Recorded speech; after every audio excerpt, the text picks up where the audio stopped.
It's Friday, and that means we're ready for another installment of Friday Release Valve. If you're new to the program, Wednesdays are the flagship day where we learn stuff, and Fridays are for underserved headlines of the week I review with degenerate comedians. Technically, it's news, but just barely. If Wednesday was dinner, you've already had that. Friday is the birthday shots following dinner, probably after the restaurant is closed. In a few moments, I will bring on the very funny Travis Irvine to make his debut appearance on the Political Orphanage, and I don't think he swears, but I probably do, and we're going to work our way through some awesome headlines for you. But before we do that, I want to run through a few show announcements. Congratulations to fellow orphan Davin K. Dobson of Vancouver on his new album, Dirty Magic. You can find that on Bandcamp. Dave and I particularly liked Pressure, which has a cool 1980s heavy synth vibe to it. It felt like a dramatic movie in the 80s, very Stranger Things. Tip of the hat to you, Davin. Hit me up if you ever feel like making a song for this show. Marjorie from Hutchinson, Kansas writes, Heaton, I heard you're doing shout-outs for other orphans on the show now. I'd like to give a big shout-out to my husband, Ron, who finally mowed our lawn. Our neighbors were starting to complain that it looked like we were trying to breed tumbleweeds, but last night he finally got on the mower with noise-canceling headphones and listened to your show. I wish he would mow the lawn more frequently. That's a part of his job. We have established roles in our household, and that's one of his roles. But all the same, he mowed the lawn, and I wanted to give him a shout-out. Wow, okay, thanks, Marjorie. That seemed a little passive-aggressive, but you know what? It is germane. If you have an announcement, commendation, or worthwhile project you would like to hear on the show, hit me up. And for the good folks chatting on our Discord channel, I will start regularly checking out the Shameless Self-Promotion channel, so feel free to chime in there. One more big announcement. As you know, Snuffy's off Route 44 is our oldest and most important show sponsor, a fine diner, where the waiters and waitresses take your order and deliver it to you on horseback, just like God intended. And secondary to Snuffy's, we fund the show through Patreon, and you can do so by going to patreon.com/Andrew Heaton. Well, Snuffy's owner, Mr. Tom Snuffhauser, has asked me to create a new tier on Patreon, Snuffy's VIP. If you sponsor one episode of this program at that tier, just one, you are Snuffy's VIP for life. You get to sit in the reserved booth by the jukebox, which is strategically close enough to the air conditioner to be cool, but far enough away to avoid the noise. And they've reupholstered it, so there's no worries about any more errant springs sending Dwayne to the hospital. And if you join the Snuffy's VIP tier, I will invite you onto this show to review your latest trip to Snuffy's. In fact, I think we have one today. Tom? Hello, Mr. Heaton. Great to be back, and hope you're doing well with the COVID and the murder wasps and all of that. We've already had one person become a Snuffy's VIP member, and I've invited him on to give a review of his recent trip to Snuffy's. David? This is David Sierra. David, hello. Hello. Well, I'm delighted you're here. I understand you recently did go to Snuffy's. I did go to Snuffy's. I love sitting next to the jukebox. Great. The old tunes from the 50s and 60s just rattled my bones in a good way. Great. I love the menu, honestly. What did you have? So I had the Oreo fried cheeseburger. Oh, that's good. The fried cheese and Oreos burger? Or I think, what is it? Yes. I can't remember what they call it, but basically it's a burger with both fried cheese and fried Oreos on it. That thing's delicious. Listen, on my third bypass, I just felt like that was the right decision. You got to take one for the team. If your doctor says you can't eat those fried Oreos and cheeseburgers anymore, you have to be like, look, what am I living for? Well, what does the doctor know? I'm still alive, ain't I? Yeah, touche. Good. I'm glad you had that, and decent service, I hope. Wonderful service, but the fact remains that I filed with whatever HR you could say happens in that restaurant. It's Judith. You spoke to Judith. She handles their HR. Judith is wonderful, but she can still find my horse. I am still trying to find my horse. Okay, wait. So, David, I'm going to have to pause you for a second. So, are you? Did you bring your horse to Snuffy's? Well, why wouldn't I? Because you... Okay, so for folks listening, if you're new to the program, Snuffy's, as I said, is our most important sponsor, and I have explained this a number of times, but Snuffy's, the conceit of the diner is that the waiters and waitresses take your order and deliver it to you on horseback, but you're not supposed to bring your horse to Snuffy's. It's just the waiters and waitresses, so please don't bring your horse to Snuffy's. Please don't do that. And David, I'm to understand that you both brought your horse and then apparently lost it while you were there? Like you just left the restaurant and weren't thinking about it, didn't realize it until you got home, or what? I mean, I feel like you're being a bit accusatory right now, but losing is a subjective term. Just a gentle reminder to all listeners, please don't bring your horse to Snuffy's, and whenever you go to a restaurant, when you're leaving, be sure to check to make sure you've got your phone, your keys, your purse, and your horse with you. Because you don't want to get home and go, oh no, we don't have our horse with us. Did we leave it at the mall? Did we leave it at the judo place? Or do we leave it at the restaurant? You don't want to have to backtrack like that. So always make sure you have your horse with you. David, I'd like to thank your patronage and kind review. And I've got a nice surprise for you. This morning, I checked our lost and found, mostly umbrellas and Appaloosas, and located your horse, Chestnut. He's hale and hearty and available for you to pick up at your earliest convenience. All right, David, happy ending. You got your horse back. And thank you so much for sponsoring this program on Patreon, patreon.com/Andrew Heaton, and for being a patron of Snuffy's, America's very finest diner. It's the finest meal I've had off of Route 44, brother. Great, good. Glad to hear that, David. And David, congratulations to you. It's my understanding that you have just concluded your contract with Uncle Sam, that you've been working for the military, but you are now a private citizen, honorably discharged. And so I want to welcome you back to civilian life and thank you for your service. Thank you very much. Before we get to the news, I need to give you an important update on the 2020 election. As you know, I have rebooted the Whig Party, and I'm running for vice president. By myself. We don't have a presidential candidate this year, just me. Vice presidential candidate Heaton. It was a wild ride at the campaign headquarters this week, folks. To get on the ballot in Louisiana, we need 6 people to volunteer as electors from every one of the congressional districts and a further 2 at the state at large. We need 8 people from Louisiana that sign up as electors for me to run in that state, which is my goal, only to run in Louisiana this year, possibly Guam, maybe Alberta. Now, at the beginning of the week, we had 2 electors, but then I emailed them, and it turns out that Chris lives in Los Angeles, which I had abbreviated as L.A., so we lost 50% of our electors in one fell swoop. We were down to just one elector, my state party chair, Professor James. But then, like a hero emerging from the shadows with a sword in his mouth, Dustin Kirkland emailed me to remind me he lives in the Bayou State, which I assume is the nickname for Louisiana. So we're back to 2.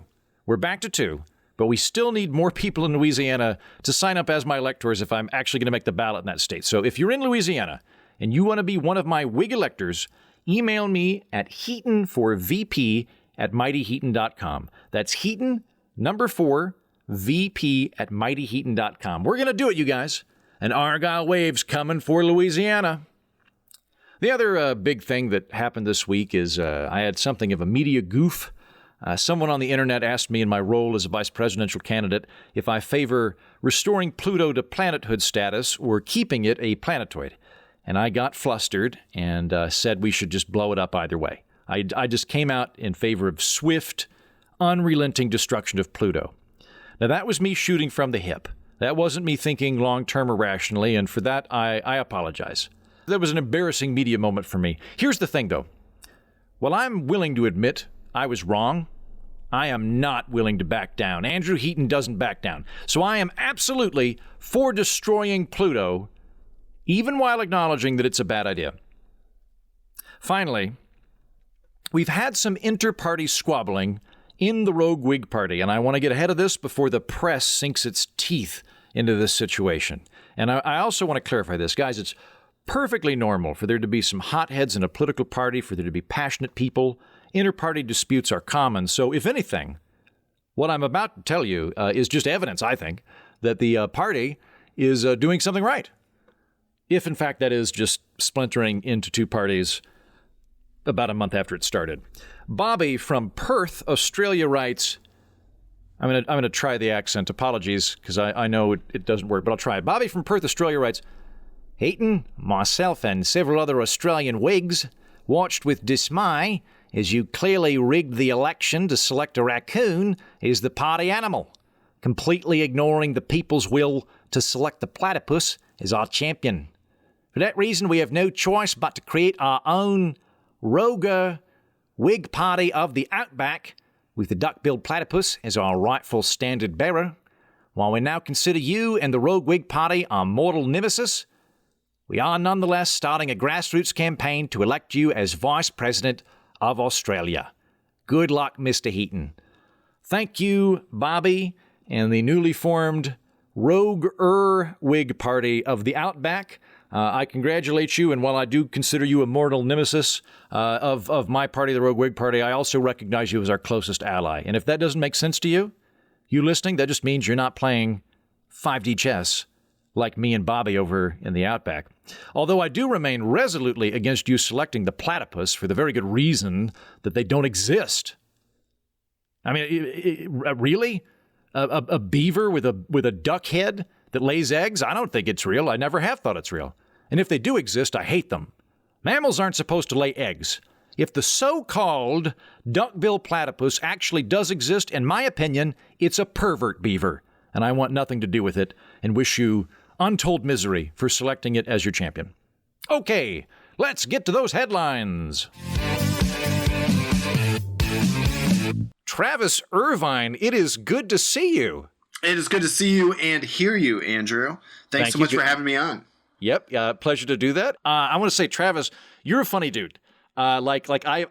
We've now gone through these kind of pre-dementia moments with me where I've met you 3 times and I always forget who you are until the last time where I was like, oh, but like I met you way back in DC. Way back in the day, probably what, 2012? Yeah, no, I think it would have been earlier. It would have been like 2010. 2010. And, that would have been my first foray into libertarianism. That's when I ran in for Congress in Ohio. In Ohio, yeah. Yeah. And had very funny jokes. Like I remember you had this. I won't steal your thunder. But you had a great joke about when you were in England and like shouting USA and stuff. And it was very funny. It's a classic. That's an Irvine classic. You can hear that on my comedy album, which I don't have a physical copy. It's okay. They can't see it. They it's can't a see it. podcast. All right, that's fine. It's called Guy from Ohio, and that is the classic British people joke, which I had to retire. Because really, like because of political correctness, because it was thinking about like cigarettes sounding like fag and that kind of thing. Yeah, it's a very funny joke. You can hear it on the album. I retired it because my friends got sick of me doing that joke for 10 years. So gotcha. Yeah. Well, I mean, but that's just like. It's easier to find new audiences than new jokes. Like this is you're preaching to the choir. That's stand-up. That's why I did that joke for 10 years. Right. And now it's on the album, and it's like, all right, I should write new jokes. Maybe. Yeah, I would love to. At some point, I'd love to get an album just to like codify all of my old jokes so that they're there and preserved in time, and then I can move on. Yeah, you basically take 10 years of jokes and squeeze them into 45 minutes, and it's a process, but it's well worth it for sure. Yeah, I'm not going to be able to do it for a bit because I feel like you shouldn't even attempt it unless you're super warmed up, and I am not warmed up for stand-up. No one's warmed up right now. Everyone who shot their stand-up special before all this happened looks like a real genius now. Yeah. And anybody who made any content, including movies, which I think we're going to get to. Right. It looks like a real genius right now, too. Well, I was about to say, that's the other thing. Wait, so I want to talk about you a little bit more. So the last time I physically saw you was right when I moved out to L.A. COVID was happening, but no one realized what it was yet. Right. Like we were still going to comedy clubs. We were making jokes of like, I'm going to do comedy, but don't give me the COVID because I'm not going to let you bastards kill me, that kind of stuff. We're all doing that. And we went to some like, I don't know, like the chuckle hole in the wall or the greasy joke or something. Like imagine like we those went are to better names than the one we went to. We went to Comedy Club in North Hollywood, I'm pretty sure. Which looks nice, I'll say. But on the outside, it looks great. but is the comedy equivalent of like Smokey Joe's Tap Room in like the Tire Fire District. Yes. And it was, we went to one of these just god awful open mics where by the end of those things, I am always like, why did I become an attorney? Is it too late to buy cyanide? Absolutely. I should use that $5 to kill myself. Oh God. And they run them so long, and it's like they work okay to try out jokes the first 20 minutes, people are in it. But then an hour and a half in, everybody's checked out. And so when you come up, the audience is just openly hostile to you and does not want to laugh. And that throws, and so I got up and I was like, well, let's do this. And I did I had a bad set. And you got up, and I got to say, you were unaffected by the languishing darkness of the room. You just came up and popped off like a champagne cork. And I was like, that is a goddamn professional right there. He can, like, that guy could play for a bunch of concrete monks and not be affected by their lack of enthusiasm. I've played the Concrete Monk tour before, and they are a wild crowd. You got to be careful with those guys. And you did great too. I think we both, we were just professionals who, again, showed up thinking we could try out jokes for people, for humans. And by the end of that show, no one was doing any of that. So it really was just like cut loose and have fun. Yeah, no, I think that open mics are at this point, they're good for they're good for maintaining your lack of fear of crowds, but I don't find them to be very useful in terms of new jokes. And for people listening, the reason that like seasoned comedic veterans like ourselves still do open mics is that they're low stakes. So if you have a bunch of new jokes and you don't know if they're good or not, and you can't really tell if they're good until you go to an audience and tell them and see where they laugh, they're good for working out new material. But at this point, I'm almost like, I'm just starting to like slip stuff into conversation, and then if people laugh, I'm like, oh, I'm going to write that one down. That one was good. Yeah. Oh, yeah. That's the new joke writing is just talking to people. Being a raconteur. Yeah, sleeping them in there. Absolutely. Yeah. Well, okay, so having established that you are a very funny guy, you are also now the top. What is this? You're like the top comedy movie in America right now? What the hell is happening? I didn't even know you made a comedy movie, and you're now like the top comedic movie in the United States of America. What is this? Well, due to a bizarre set of circumstances, of course. But yeah, back in 2017 and 2018, we shot a feature-length movie. I had just left New York. I was Ben Kissel's roommate for 3 years. I ran his campaign in 2017. You were also produced the documentary, or directed the documentary about him? Yeah, directed, and we got that done 2019. Hail Yourself America, more content that you can check out. But the bigger movie project I was working on was something called Killer Raccoons 2, Dark Christmas in the Dark, which is a sequel to my first Killer Raccoon movie that I made in college, which is now a Trauma movie. What's Trauma? What does that mean? Oh, Trauma. They did the Toxic Avenger. They do like schlocky B, C movies. Yeah. And they actually distribute Trey Parker and Matt Stone's first movie that they made in college. James Gunn started there. Eli Roth started there. So Trauma Entertainment is kind of this legendary cult B movie. And I literally made a movie for $5,000 in college with dead frozen raccoons with my friends. We called it Coons, Night of the Bandits of the Night. And it's about killer raccoons. And that was 15 years ago we did that. Yeah. And the public said, when is the sequel coming out? And no you said, one public, said that. We got you. No, public said nothing. Travis, we're making a sequel. That's what I said. So it was a labor of love. I definitely, you tend to forget about these movies that you made a long time ago, right?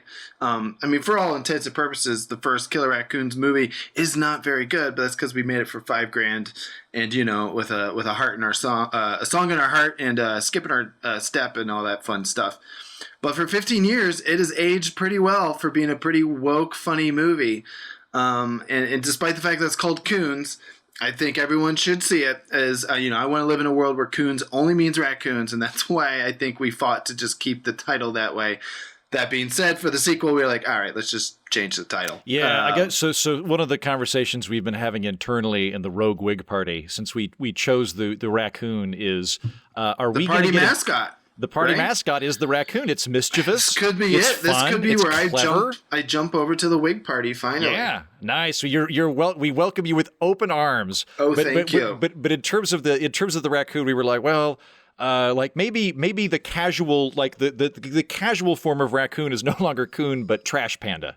That's like Trash Panda's the casual way. When you're unbuttoning your shirt, that's Trash Panda. That's right. And just go with that, just because I don't want to have to deal with all that crap. I know people are going to want to take a pot shot at me. Okay, so the third one we're going to call Trash Pandas 3. So that way, each installment of this brilliant trilogy that no one cares about, which again is the top grossing comedy in the United States at this time due to the pandemic knocking out all of the other ones, which is awesome, man. I'm very excited for you. There are no other movies. All the other movies are horror or thriller movies, and we are the only comedy making money. So we are technically the number one comedy in America. I am definitely going to use this as accolades to sucker more comedians onto Friday Release Valve. I'll be like, we just had the director of the top-selling comedy film in America, Travis Irvine, the Travis Irvine, the raccoon guy. They'll go trauma, and I'll go yes.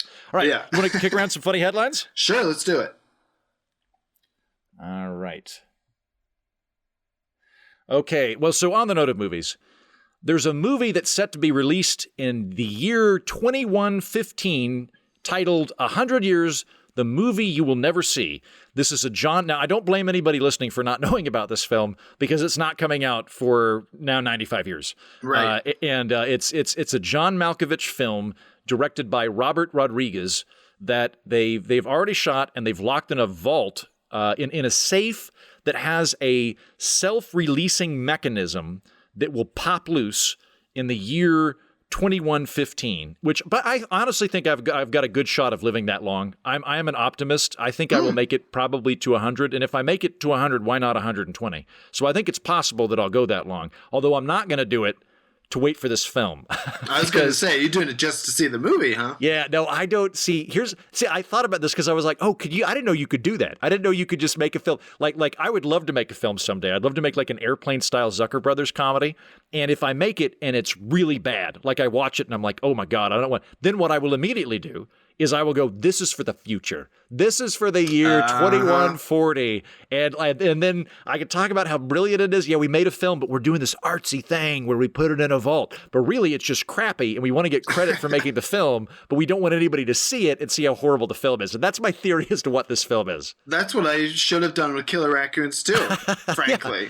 That's what. Well, no, because you're already the top comedy film in America. You made it, man. Do it with Raccoons 3 or Trash Pandas 3. Yeah, well, that is going to be a sci-fi movie after all. Nice. So that totally fits. Yeah, we wanted to call Killer Raccoons 2 the movie you will never see, but then everyone had to everyone started seeing it. So yeah, man, they screwed it up. Well done, America. Yeah, right. It is interesting though. I wonder where the investors stand on that. Like, so in 103 years we'll get our money back. Is that the deal here? Okay, I tracked the story down and I looked more into it, and it strikes me as a novel PR scheme for cognac, because John Malkovich, when he does the preview, he's like, I'm John Malkovich, and in the year I can't do a John Malkovich impression. I actually sounded just like him. Oh, thank you. I'm John Malkovich, and in the year 2015, because he's got that weird pacing. It's like he got downloaded and there's a latency issue in his own mind. Oh, that's right. But he's talking about the film, and you see him with white gloves put the reel into the safe and then put in a bottle of cognac. And he goes, 100 years. That's how long it takes to make one bottle of Louis XVI cognac. And I was like, oh, I know what's up now. Oh. This is a cognac commercial. Okay. Wow. Which I like. At first I was pissed off about it, and then I was like, I drink a lot of scotch. Can I get some whiskey distillery to help me make a film that will be seen in 100 years? That might be possible. Like call up Lafroig. That might be possible. I don't know. I've never had 100-year whiskey. I think the oldest I've had is some type of 18-year-old Scotch. Is that? It's pretty good. I mean, do you remember what the breed was? It was delicious. It was. The delicious Scotch is the best in my opinion. Yeah, it was. That's really the top good. quality Scotch in my experience. Yeah. Oh boy. Yeah. All right. So kicking it over to Germany. German hacker turns 10 sausages. Speaking of Scotch, let's go to the homeland of Scotch, Deutschland. German hacker turns 10 sausages into working piano. There's a man named Hacker Patrick, and I guess he's not a computer hacker. That's just his name. And he has made the new instrument called the Bratwurst clavier. Or Bach. I don't know. I don't speak German or know that much about musical instruments. But basically, did you see the video by chance, Travis? I have not seen the video. Okay, so I want you to imagine 10 hot dogs laid out on a table. I can do that. Okay, good. You've got that? Now imagine that a German has jammed wires into them. Okay. So that whenever you touch them, it activates a circuit and thus transforms all of these, I guess they're technically bratwurst or whatever, but they look like hot dogs, into piano keys. And he can play the piano via this roll of hot dogs. And this is the most German thing I've ever heard. It's very precise, and it involves bratwurst. Bratwurst, yeah. I mean, post-World War II Germans, this is the most German thing I've ever heard. Yeah. The only thing that could make it even more German is, well, we won't go there. We won't go there. It's precise. I bet you it was very precise. I bet you the engineering is good. I bet you his timing is excellent. And I bet the sausages are delicious. And that's the other thing. See, most instruments, when you're done with them, you can't eat them. That's my problem. Yeah, that's my problem. I think that I think Germany should completely embrace this. And the old German thing was rampant militarism, right? Yes. The new German thing should be instruments that are edible. How cool would it be to go hear Wagner's Ring Cycle as performed by the Schnitzel Philharmonic Orchestra? Yes, I think that would be great. Count me in. And here, they go around to the different members of the band, and on the sausages, let's hear it for Freudich. I don't know what their names are. Fritz is second sausage. He is second Fritz sausage is second this time. sausage. They're all playing pretzels. The Angelou there, who is playing this, the bratwurst trumpet. She has hollowed the bratwurst and plays it as trumpet, and we anticipate good things. I just assume that that guy from the Grizzly Man documentary. Werner Herzog? Werner Herzog. He would have to be the composer and director, or not. He would have to be the director of this. He'd have to be the conductor. Yeah, or the narrator or something. Yeah. He needs some type of role. Yeah.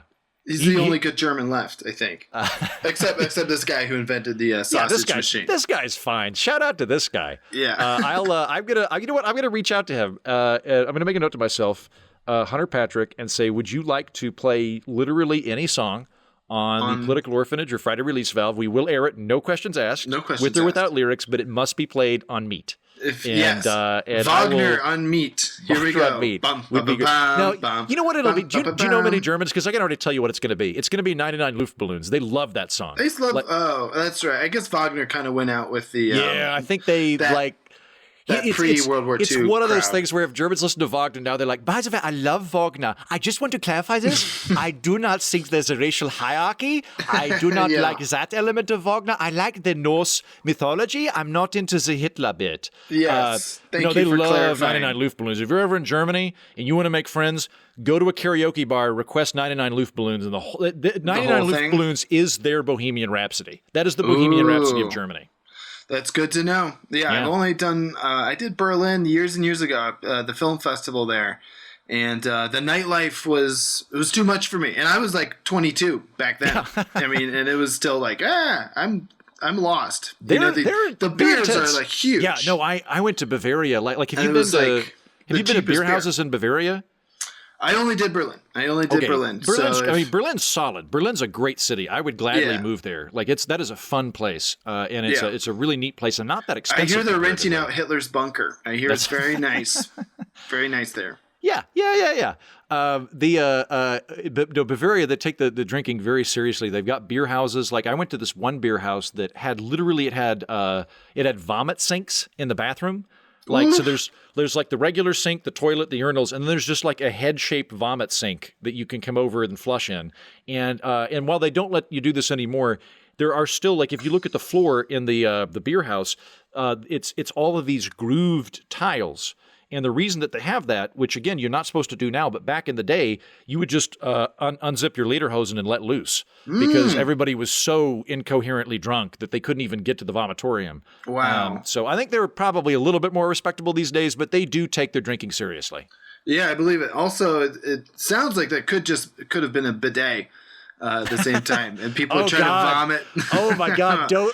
What hellish Hitler-esque super genius villain would put a bidet and a vomitorium in the same bathroom, knowing that drunk people would confuse them? That's a horrible thing to do. It's only Hitler, and all his spawn. You know what? I'm glad they got that guy. I'm glad they toppled Hitler. He just seems bad from beginning to end. From beginning all the way to the end. And by the way, you can celebrate his end if you check out renting his bunker in Berlin, available for $1,500 plus utilities. It's not actually open. I thought that they collapsed the whole thing and didn't put a monument on it, right? I think they destroyed all of it, yeah. Yeah, they didn't want... So, okay, side note.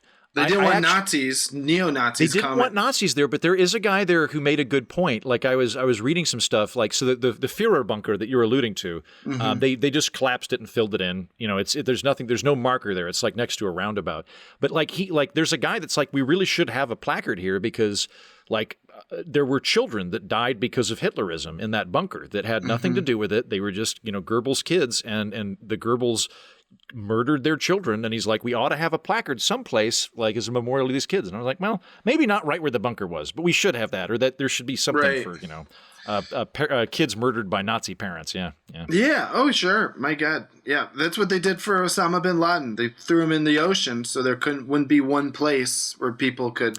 Yeah, you know what? I don't believe that. I got it. This is like really the only conspiracy thing that I've come up with that I stand by. Oh, that's right. I'm sorry. According to our government, I'm sorry. I should have. I don't. No, because if I were the U.S. government, I would tell everybody I dumped Osama bin Laden in the ocean, and then I'd take him to Area 51, and I'd have his skull cleaned and give his skull to Petraeus or whoever the president is, or probably Skull and Bones. But there's no way they got rid of his skull. Absolutely, Osama bin Laden's head. Skull. Yeah. Osama bin Laden's head is somewhere in a military base, and they probably just they said they kept enough of him to identify him.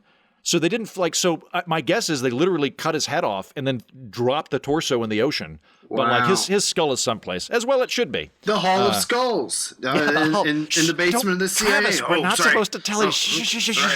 There's no Hall of Skulls. There's definitely not a vestibule of femurs. Don't look into this. No Don't worry femurs. About it. Yeah. I'll jump over to our northern neighbors in Canada. Ryan Reynolds and Paul McCartney nominated for Chief of Walpole Island First Nation. And for anybody unfamiliar, First Nation is the term, the Canadian term for Native American. I actually prefer that term. I think it's better than Native American just in terms of sheer linguistic clarity. And I don't know a lot about Walpole Island First Nation. They're in southwestern Ontario, and in their tribal charter, you can nominate whoever you want as chief, regardless of whether they're members or not. And so somebody on Walpole Island keeps nominating Ryan Reynolds and Paul McCartney, and I would like to throw in my official support and endorsement of Paul McCartney for Chief of Walpole Ryan Island. Reynolds? How dare you? Ryan Reynolds was Ryan Reynolds in The Notebook? Who is he? Ryan Reynolds is the smart talking. He was Van Wilder.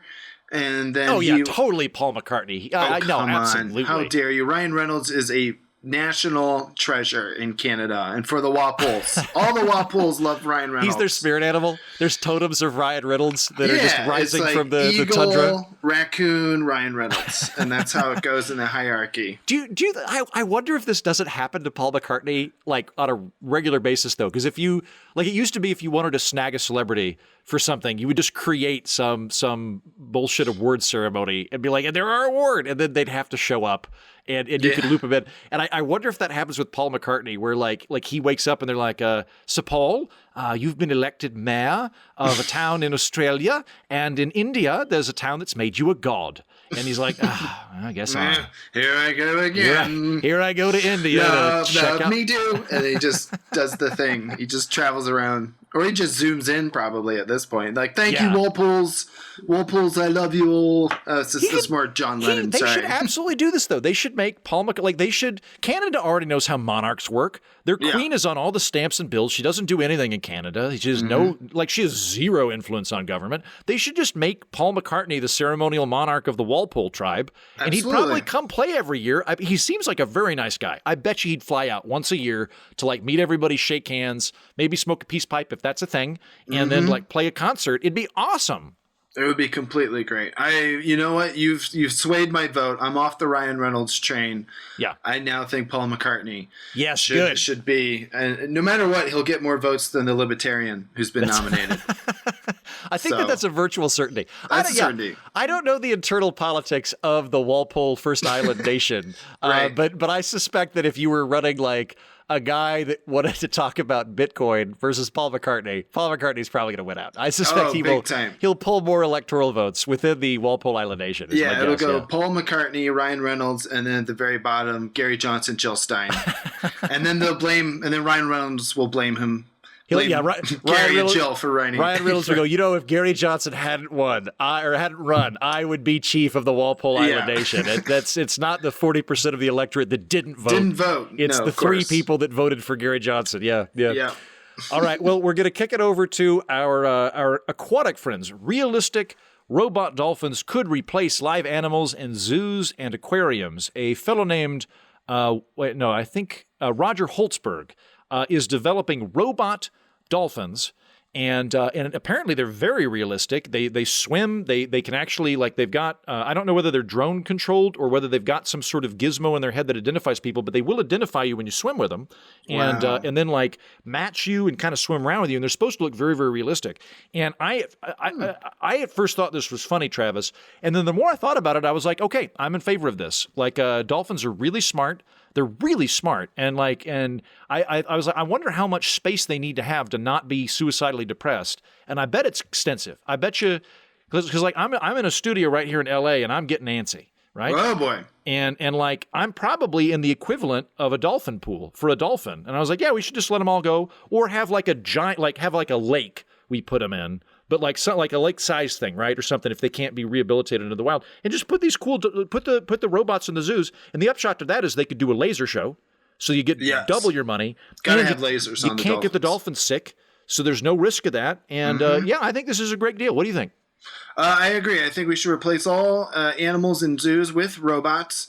I'm also in favor of just taking the dolphin exhibit and replacing the dolphins with raccoons, which, there's so many raccoons, you don't need robot raccoons. The dolphins of the dumpsters. Dolphins. Dumpster dolphins. Oh, my God. That's number 4 now. Did we just come up with your 4th movie? That's the 4th installment. Dumpster dolphins, and it's just going to be raccoons with like old-timey Victorian diving suits that are going to the water. Yeah. It can be one of those where they're robots, but then they also go back in time to like multiple fun time periods. So it's dumpster dolphins. They make the same noise, honestly. Do you know the raccoons and dolphins sound very similar in the way they communicate? So I don't know. You know what? You might have come up with something here, sir. Okay, so we're pro. I think. I'm not for replacing. Like, I don't have a moral problem with the concept of zoos. I just have a moral problem with animals suffering, right? So if it's the captivity, I don't have an issue with captivity as long as the animals are happy. And I don't like some animals. I think are pretty dumb. Like, to be honest with you, like giraffes are pretty stupid. I don't think giraffes care. Like, if a giraffe's just in a field, shots fired. Giraffes have a brain the size of a walnut. They're the most. They're the most dangerous zoo animal in terms of quantifiable deaths per year. They're the most dangerous zoo animal. They're more dangerous than tigers and lions. Even more than hippopotamuses? Because hippopotamuses kill more people in Africa every year than any other animal. Right. I think you could say globally that a hippopotamus is more dangerous than a giraffe. However, the problem is that in zoos specifically, so like saying this is the most dangerous animal if you're a zookeeper. So like tigers and lions, like they get bored and they want to hunt. But they know who you are, right? So like unless you trigger their instinct, you come in every day and give them steak, and they're like, "That's the dude that gives me steak." They don't want to kill you. Like they might if you because they're wild animals, but they don't want to. They're not like sitting there thinking about it, right? Giraffes are so stupid. Every day is a new day for a giraffe. Every day is the first day for a giraffe. A giraffe wakes up every day and goes, "Oh wow, I exist." They don't remember anything. And so when the zookeeper comes in, they don't know who you are. You could be feeding the giraffe for 40 years. They're so dumb. They look at the zookeeper and they're like, "Don't know what that is." Lop his head off with their foot because their legs are those giant levers, so they can decapitate people. That's one of the reasons when you go to zoos, a lot of the time you're on like the 2nd or 3rd level, so you're able to see the giraffe and feed it, but also it can't kill you. Jeez, I had no idea giraffes. That should be also an installment of some kind of movie. Yeah, Killer giraffes. Yeah, now we're talking. Next pandemic, you and I will make killer giraffes, and that'll be our Hollywood star. Yeah. Oh my God, that could be the tagline too. Who's next? giraffes. Thank you so much. Yeah. This is why I had the #1 comedy in America. Yep, that's right. Okay, final headline, Travis. SWAT team uses cigarettes to lure suspect out during 5-hour standoff. This comes to us from Boaz, Alaska. And let's see here. It's an involved story, so I want to read some of this. Sure. A police department received phone calls at approximately 4:37 a.m. on a Thursday, which is very early, in my opinion, to have a standoff with the police. But it's Alaska, so the sun's like always out. Right, that's a good point. It's Alaska, and Alaska's hardcore. Like, I've never been up there, but I used to watch Alaska police shows, and man, that is a knifey, drunken part of the world. My only experience with Alaska was opening up for Bill Weld in Anchorage as part of the Liberty Tour. People forget what a great musician he is. He's a very... So the crowd was revved up. That was my job. Rev up the crowd for Bill Weld. And I did it with nothing but fish and seafood puns and got them ready for the welder, as I used to like to call him. Yeah. It's hardcore, though. You were correct. No, it's when it gets dark. It gets like bright at 5 a.m. and it gets dark by 4 p.m. and everyone just starts drinking. And it's also like a state entirely descended by like the very last pioneer mountain people that like wanted to go in the mountains and marry a bear and live by themselves in the woods. And then there's like a small group of oil people, and then of course the indigenous people that are there that are I'm sure amazed by the whole thing. But yeah, it's a hardcore place. This guy, they get phone calls 4:37 in the morning. The victim who made the call said that his friend Katala, I think that's the surname, pointed a loaded shotgun at his head, which you shouldn't do. And Colbert, probably Colbert, said one of the officers used a taser to subdue Katala, but that method was not very effective. He pulled the taser probes out from his chest and continued to resist the officers' orders. So a guy gets tasered, just yanks the things out of his chest, and then continues screaming at them. Another officer deployed his taser, also ineffective. So the man ran back into the residence, refused to come out, was in there for several hours with a cell phone. Finally, they called him, and the SWAT officers said, if you come out, we'll give you cigarettes. And so he came out, and they were able to get him. This should just be standard operating procedure for SWAT teams, shouldn't it? Oh, my God. Yeah, this is the de-escalation policies that the Democrats and the Libertarians, all of us want. This is what we want, you know? Yeah. If you don't have a mask, it's because we got to put a cigarette in that hole of yours, and you guys start smoking. Yeah, I see. If I'm ever a hostage negotiator, this is just going to be my opening salvo. Is like, dude, like I get you've got a bus full of old people and toddlers. Man, this is intense. Okay, can we just do this? Do you just want to come out for 5 minutes and get a pack of cigarettes? Does that sound good to you? Have a smoke. It's like smoking the peace pipe. Yeah.